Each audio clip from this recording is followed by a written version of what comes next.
Fala pessoal, tudo bem? Bom, hoje nós vamos dar continuidade ao nosso conteúdo. Nós vamos falar um pouquinho com os alunos dos segundos anos A e B, Matemática, Apostila 8, correção das aulas 41, 42, 43, 44, 45 e 46, cilindro circular reto, cone circular reto e esfera, das páginas 130 a 140. Bom, então vamos lá, vamos dar início aí então à nossa correção.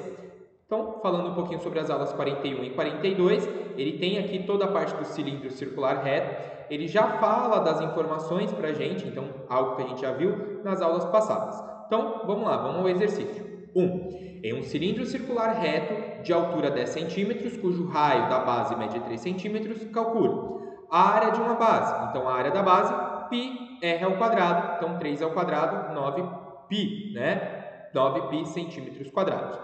A área lateral, então 2π vezes 3 vezes 10, 3 vezes 10, 30, vezes 2, 60, 60π centímetros quadrados.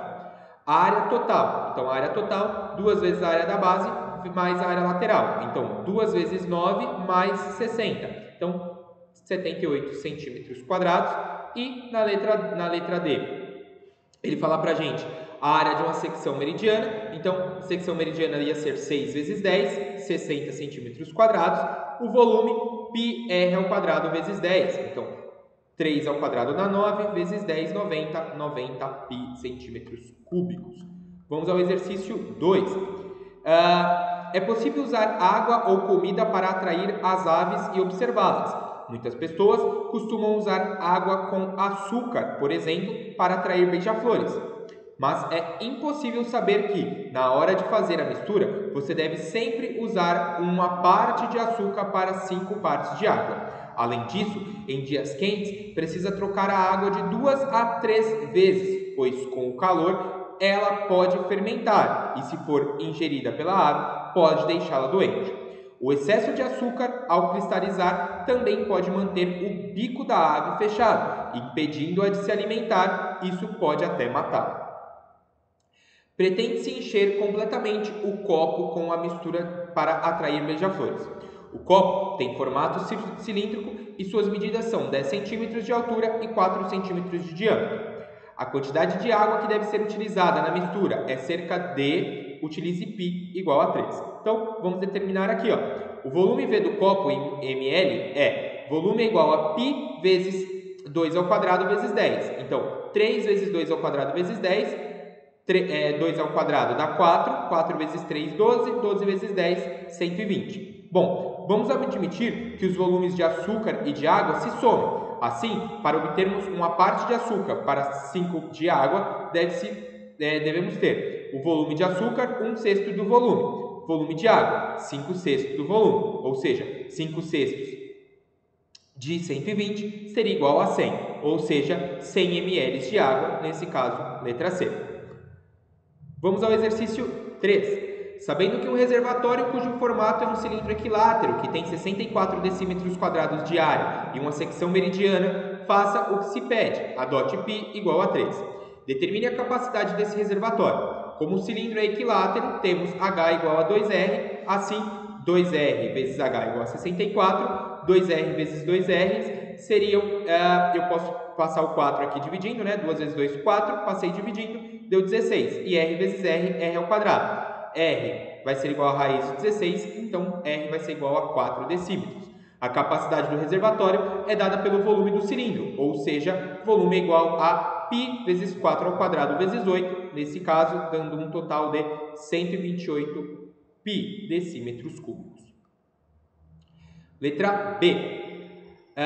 O reservatório está, nesse momento, com um líquido a uma altura de 6 decímetros. Temos aqui a figura abaixo. Nessas condições, calcule a área exposta ao ar desse reservatório. Use raiz de 3, aproximadamente igual a 1,7. Então, determinando aqui, ó, observando o reservatório, a área exposta é dada pelo triângulo de base x e altura 8 decímetros. Note agora a vista lateral do reservatório. Nós podemos determinar aqui, ó, ok? Aplicando o teorema de Pitágoras, nós temos 4 ao quadrado é igual a x sobre 2 elevado ao quadrado, mais 2 ao quadrado. Então, organizando aqui, ficaria x ao quadrado igual a 48, x igual a 4 raiz de 3, que é aproximadamente 6,8 decímetros. Assim, a área S pedida é dada por 6,8 vezes 8, seria igual a 54,4 decímetros quadrados. No exercício 4, uma empresa vende tanques de combustíveis de formato cilíndrico, em 3 tamanhos, com medidas idênticas nas figuras. O preço do tanque é diretamente proporcional à medida da área da superfície lateral do tanque. O dono de um poço de combustível deseja encomendar um tanque com menor custo por metro cúbico de capacidade de armazenamento. Então, nós temos o tanque 1, 2 e 3. Bom, qual dos tanques deverá ser escolhido pelo dono do poço? Considere π igual a 3. Bom, vamos entender. Nós temos aqui uma tabelinha com os cilindros, a área lateral, o volume e a área lateral pelo volume. Então, ó, o cilindro 1, a área lateral dele seria 2 vezes 3 vezes 2 vezes 6, 72. Volume seria 3 vezes 2 ao quadrado vezes 6, 72. Então, 72 dividido por 72 vai dar igual a 1. O cilindro 2, então a área lateral, 2 vezes 3 vezes 2 vezes 8, 96. O volume, 3 vezes 2 ao quadrado vezes 8, também 96. 96 dividido por 96, 1.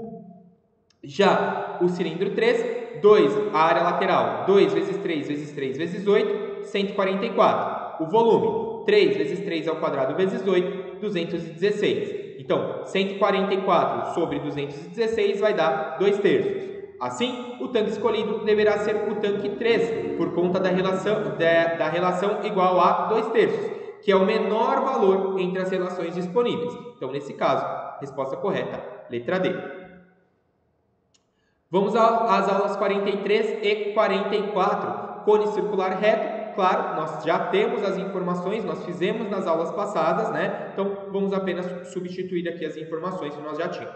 Então, o exercício 1. Em um cone circular reto de altura 8 cm, cujo raio da base mede 6 cm, calcule. Letra A. A medida de uma geratriz. Então, geratriz ao quadrado é igual a 6 ao quadrado mais 8 ao quadrado. Então, 6 ao quadrado, 36. 8 ao quadrado, 64. 64 mais 36 dá 100. Raiz de 100, G é igual a 10. A área de uma secção meridiana. A área da secção meridiana, 12 vezes 8, dividido por 2. Então, isso tudo vai ser igual a 48. Na letra C, a medida em radianos do ângulo do setor circular da planificação da superfície lateral. Então, ômega é igual a 2π vezes 6 dividido por 10, ou seja, 6π sobre 5 radianos.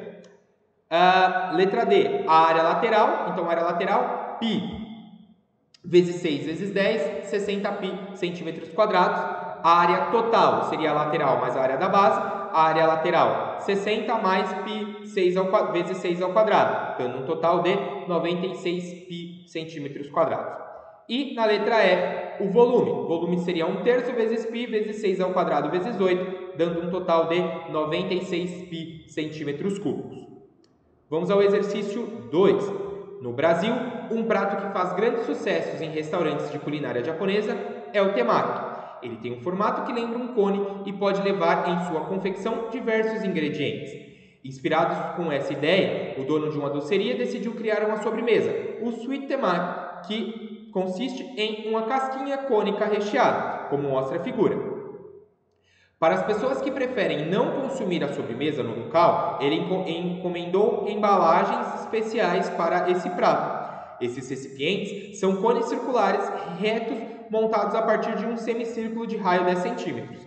Admitindo que o volume da sobremesa é 60% do volume da capacidade do recipiente e que a massa total em gramas é de aproximadamente 90% do volume correspondente à sobremesa, faça uma estimativa da massa total em gramas do Sweet Temaki. Use π igual a 3 e raiz de 3 igual a 1,73. Bom, vamos entender aqui. Como a superfície lateral do cone é um semicírculo, seu ângulo central mede π radianos. Sendo R centímetro o raio da base, nós temos π é igual a 2π vezes R dividido por 10. Nesse caso, o nosso R, né, vai ser igual a 5 centímetros. Então, determinei aqui, ó, R igual a 5. Assim, a altura do cone é dada por 10 ao quadrado igual a 5 ao quadrado mais h ao quadrado. Então, meu h vai ser igual a 5 raiz de 3 centímetros.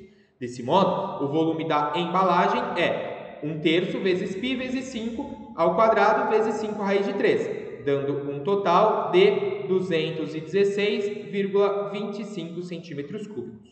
Logo, a massa total de um Sweet temaki é 0,9 vezes 0,6 vezes 216, dando um total de 116,8 gramas. O exercício 3. Depois de encher de areia um molde cilíndrico, uma criança virou-o sobre uma superfície horizontal. Após a retirada do molde, a areia escorreu, formando um cone cuja base tinha um raio igual ao dobro do raio da base do cilindro. Então, nós temos aqui as informações, ok? Bom, a altura do cone formado pela areia era igual a... Bom, gente, muito simples aqui essa primeira parte. Vamos determinar aqui, ó, pelas figuras que nós temos aqui. C, o centro da base do cilindro. O, o centro da base do cone. H, a medida da altura do cilindro. H menor, a medida da altura do cone. R maior, a medida do raio da base do cone.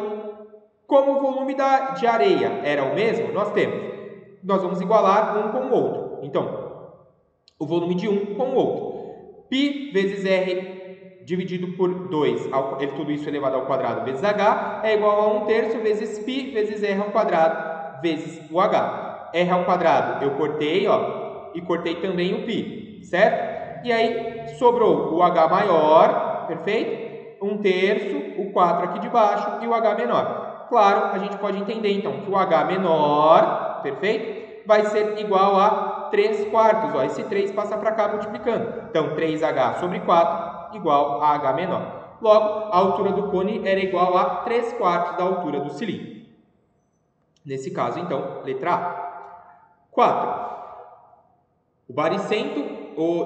Um brinquedo foi fabricado de acordo com a seguinte instrução. Seu formato deve ser o de um sólido obtido por uma rotação completa em torno da hipotenusa de um triângulo retângulo com catetos medindo 12 centímetros e 16 centímetros.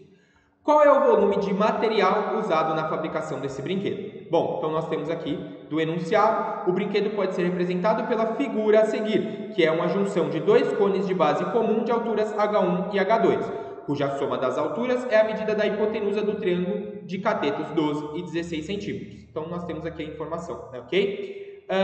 Então, vamos lá. Sendo x a medida dessa hipotenusa, temos x ao quadrado igual a 12 ao quadrado mais 16, dando um total de 20 centímetros. Vamos determinar o raio da base desses cones. Das relações métricas do triângulo retângulo, nós temos 20 vezes R é igual a 12 vezes 16, dando um total de raio igual a 9,6 centímetros. Assim, o volume do brinquedo vai ser 1/3 vezes π vezes 9,6 ao quadrado vezes H1 mais 1/3 vezes π vezes 9,6 ao quadrado vezes o H2.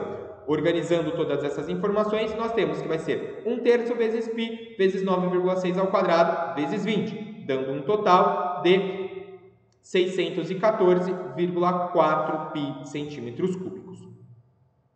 Bom, pessoal, agora nós vamos falar um pouquinho sobre as aulas 45 e 46, esfera. Então, toda aqui são informações que nós já vimos nas aulas anteriores. Vamos lá, vamos ao primeiro exercício. 1. Em uma esfera, cujo raio mede 5 centímetros, calcule. Letra A área da superfície esférica. Então, a área vai ser igual a 4π vezes 5 ao quadrado, dando um total de 100π centímetros quadrados. O volume da esfera, volume igual a 4/3 vezes π vezes 5 ao cubo, então 500π dividido por 3 centímetros cúbicos. Letra C. A área de uma secção plana que dista 3 centímetros do centro. Reparem então aqui, nós temos o desenho. Ela tem a distância de 3 centímetros do centro, ok? E nós temos as informações aqui. Aplicando o teorema de Pitágoras, nós conseguimos determinar. Então, 5 ao quadrado igual a 3 ao quadrado mais R ao quadrado, dando um total de 4 centímetros. Então, assim, a área vai ser π vezes 4 ao quadrado, nesse caso, 16π centímetros quadrados. Na letra D, a área de um fuso esférico com um ângulo de 60 graus. Então, o fuso esférico, 60 vezes π vezes 5 ao quadrado dividido por 90. Dá para a gente simplificar aqui o 60 com 90, ficando 50π dividido por 3 centímetros quadrados. Na letra E, o volume de uma cunha esférica com ângulo de 60 graus. Mesma informação, 60 vezes π vezes 5 ao cubo dividido por 270. Podemos simplificar aqui, dando um total de 250π sobre 9 centímetros cúbicos. Vamos ao exercício 2. Para auxiliar a localização no nosso planeta, cuja forma se assemelha à de uma esfera de raio pouco menor que 6.400 km, são usados os meridianos, circunferências imaginárias, que partem do centro da Terra em direção aos seus dois polos. Alguns desses meridianos delimitam os fusos horários, ou seja, fusos esféricos que definem os horários em um determinado local em relação a um padrão, linha internacional de mudanças de data. Existem 24 fusos horários na Terra, referentes às 24 horas de uma rotação completa do planeta. Usando π igual a 3, faça uma estimativa da área coberta para um desses fusos horários. Então vamos lá. O ângulo corresponde a cada fuso horário médio, em graus. 360 dividido por 24, 15 graus. Assim, a área coberta por um fuso horário é 15 vezes π vezes 6.400 ao quadrado dividido por 90. Então, nesse caso, eu tenho 20.480.000 quilômetros quadrados. Vamos ao exercício 3. O exercício 3, ele fala o seguinte. O trato respiratório de uma pessoa é composto de várias partes, dentre elas os alvéolos pulmonares, pequeninos sacos de ar onde ocorre a troca de oxigênio por gás carbônico. Vamos supor que cada alvéolo tem forma esférica e que, num adulto, o diâmetro médio de um alvéolo seja aproximadamente 0,02 centímetros. Se o volume total dos alvéolos de um adulto é igual a 1.618 centímetros cúbicos, o número aproximado de alvéolos dessa pessoa, considerando π igual a 3, é, então vamos determinar, sendo n o número de alvéolos pedidos, nós temos n vezes 4/3 vezes π vezes 0,02 dividido por 2 ao cubo. Então, 1.618. Considerando π igual a 3, então n é igual a 4/3 vezes 3 vezes 10 a elevado a menos 6, igual a 1.618. Então, nós conseguimos entender que meu n vai ser igual a 4.045 vezes 10 à quinta, nesse caso, resposta letra E. Bom, vamos ao exercício 4. Observe o dado ilustrado a seguir, formado a partir de um cubo com suas 6 faces numeradas de 1 a 6. Esses números são representados por buracos deixados por semisferas idênticas retiradas de cada uma das faces. Todo o material retirado equivale a 4,2% do volume total do cubo. Considerando π igual a 3, a razão entre a medida da aresta do cubo e a do raio de uma das semisferas expressas na mesma unidade é igual a... Bom, vamos determinar. O número de semisferas que compõem os buracos dos números é 1, 2, 3, 4, 5 e 6, ou seja, um total de 21. Sendo R o raio de cada semisfera e a aresta do cubo, nós temos 21 vezes meio vezes 4/3 vezes π vezes raio ao cubo. Então, 4,2, nesse caso será igual a 4,2 dividido por 100 vezes A ao cubo. Organizando aqui, então, nós conseguimos determinar que A ao cubo sobre raio ao cubo seria igual a 1.000. Então, nós podemos tirar aqui o ao cubo. Então, A sobre R é igual a 10, ok? Nesse caso, nós conseguimos determinar a resposta correta, letra D, perfeito? Bom, pessoal, nesse momento, eu vou pedir para vocês, né, claro, caso vocês tenham dúvida, encaminhem um e-mail para duvidas2med@conquistaanglo.com.br. Muito obrigado pela atenção, aguardo todos vocês em nossas próximas aulas. Tchau, tchau!